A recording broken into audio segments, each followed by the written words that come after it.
কোনো জাতি নয়, যেন অজ্ঞান অন্ধে ভরা আমরা মানুষ।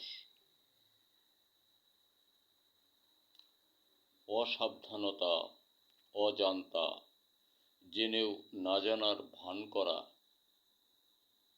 ইত্যাদি আমাদের কর্ম। যে কর্মগুলো স্বচক্ষে প্রমাণিত হচ্ছে, ওখানে আমাদের শান্তির প্রয়াসটুকু নেই। অত্যাচারজনিত আচরণের প্রতি আমাদের স্নেহ প্রবণতার দ্বার চির উন্মুখ হয়ে পড়েছে। ভুল,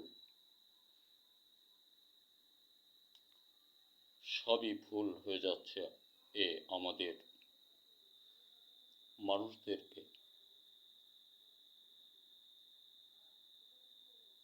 শুধুমাত্র ব্যক্তি স্বার্থের অন্বেষী এত দেখেও আমরা সচেতনতা আনয়ন করতে পারছি না। বলুন, আর কবে আমাদের মধ্যে সচেতনতা আসবে? দেশময় ছেলেমেয়েরা যা কিছুই করো, তৈরি আবিষ্কারের দিকে লক্ষ্য রেখেও এবং তৈরি আবিষ্কার করতে শেখো। সহজ, কঠিন কিছুই নয় এটা। ধন্যবাদ।